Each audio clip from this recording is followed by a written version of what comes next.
Hello everyone. My name is Emma, and in today's lesson we are going to look at ways to give your opinion.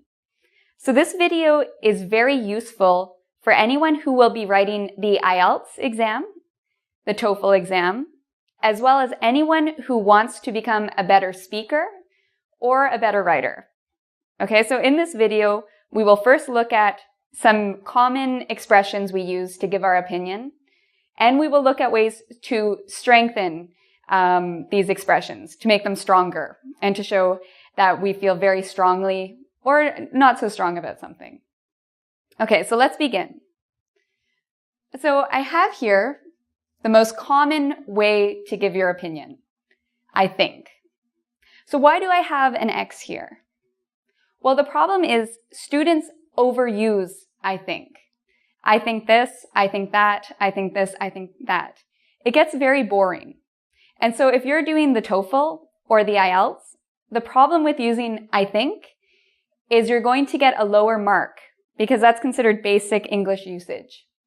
So in order to get a higher mark, or if you're just interested in becoming a better speaker or writer, I've listed some expressions that will really help aid you in expressing your opinion.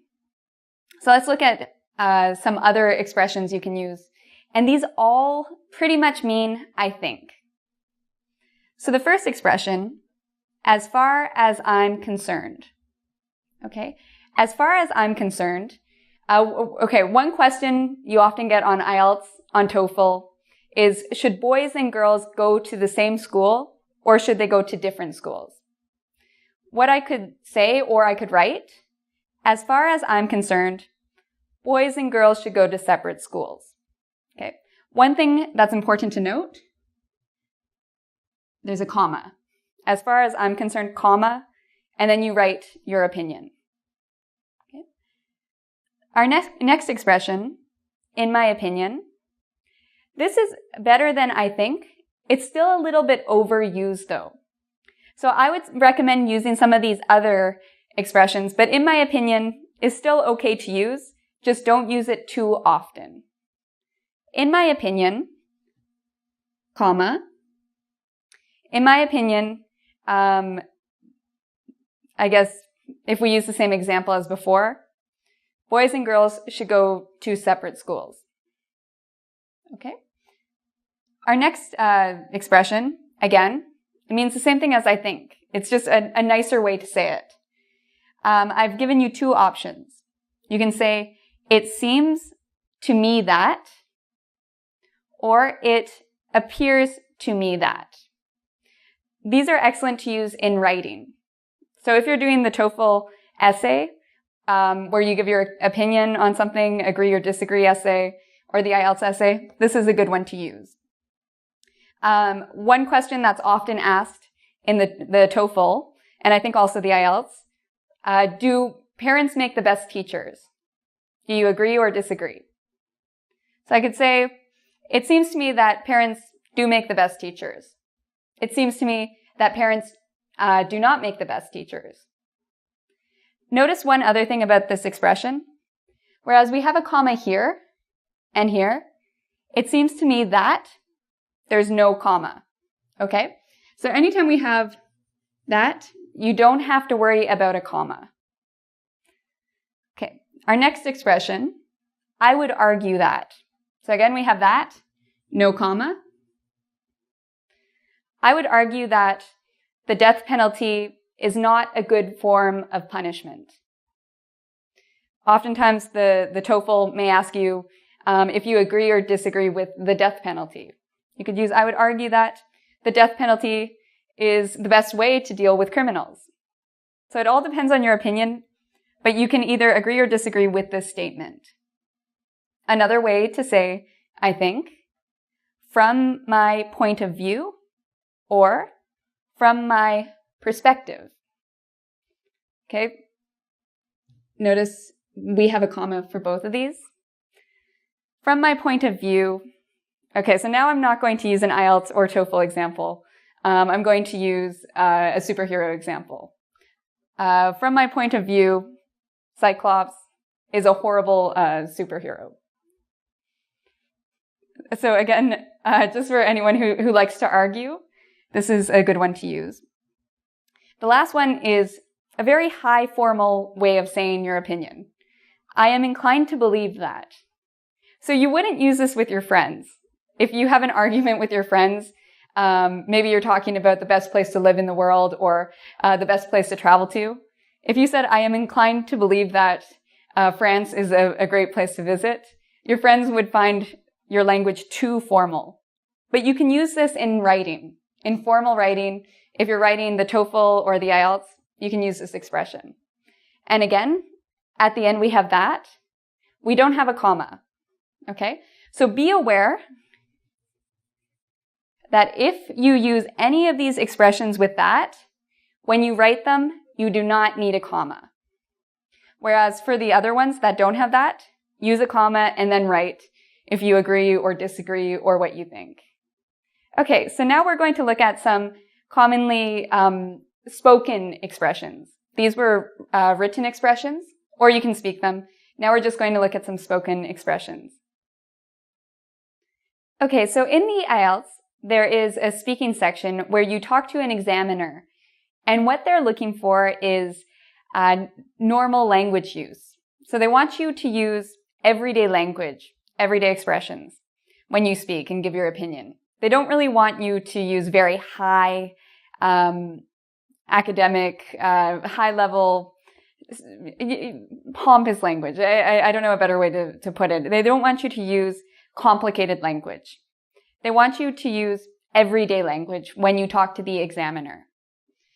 So I have here 4 expressions. So whether you want to improve your speaking and become a better conversationalist with your friends, or do well on the IELTS speaking section, these 4 expressions are really good for giving your opinion when you say it, not when you write it. So the first one I have, if you ask me. If you ask me, Star Trek is better than Star Wars. Now, of course, that's not an academic example. They would never ask anything like that on the IELTS.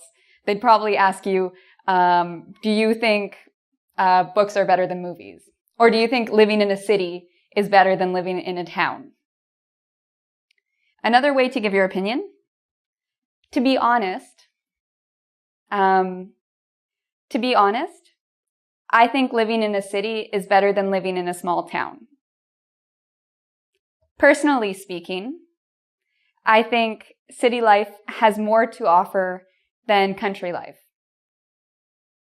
From what I gather, people enjoy living in a city more than they enjoy living in the country. Okay, so these are all just spoken ways to give your opinion. Okay, another way to score high on both the TOEFL and the IELTS, this has to do with both the written section and the speaking section, is to show contrast with other people's opinions. Okay, so instead of just saying, I think that this is good because, I think that this is horrible because, a better thing to do is contrast your opinion with other people's opinions who you disagree with. So you may say something like, some people may disagree with me, but as far as I'm concerned, what's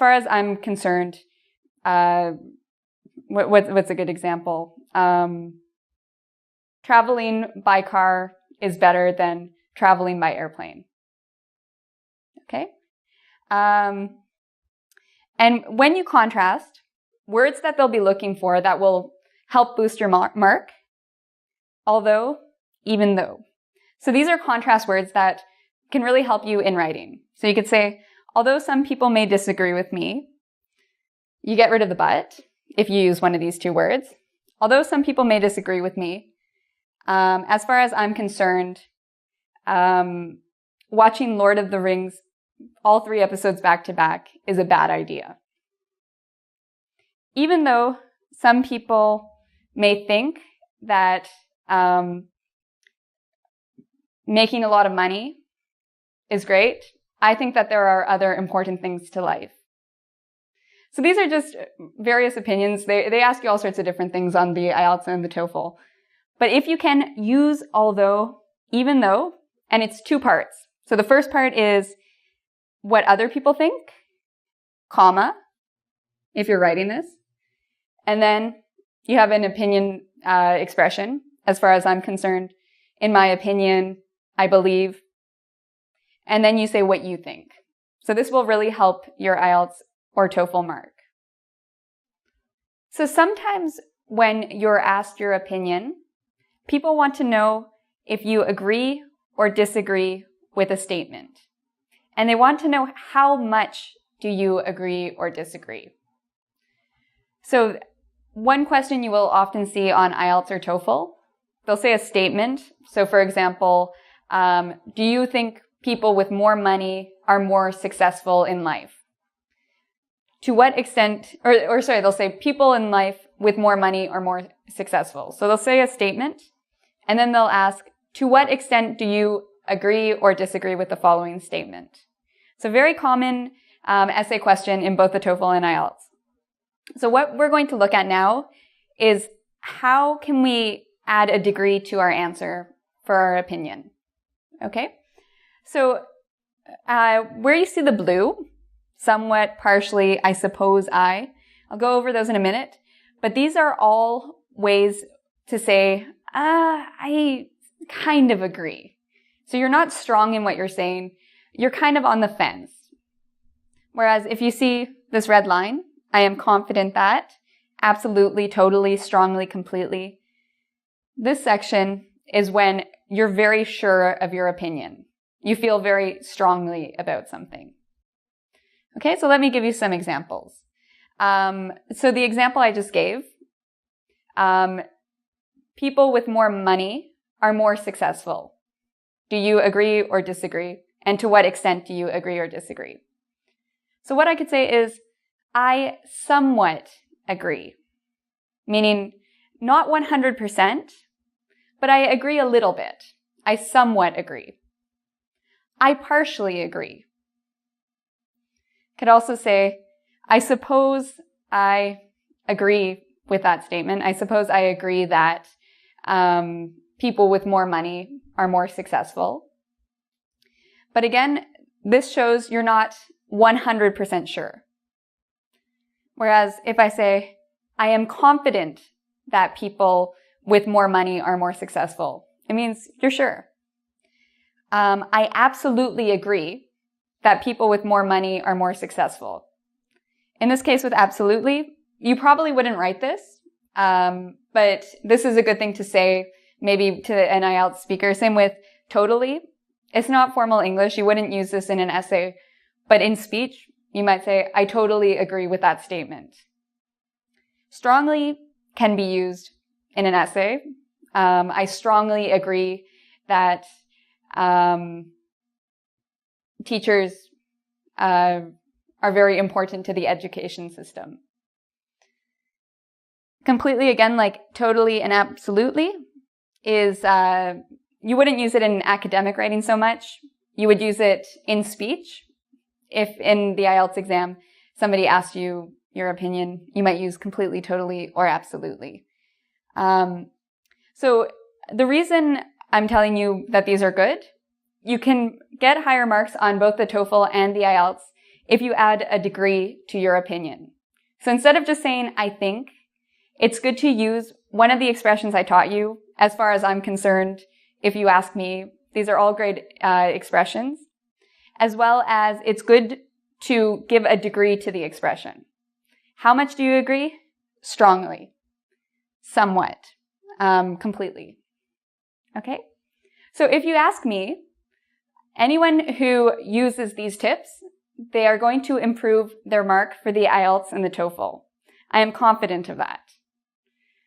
If you want practice to make sure that you understand these expressions and can use them correctly in a sentence, come visit our website at www.ingvid.com. Okay, until next time, good luck and take care.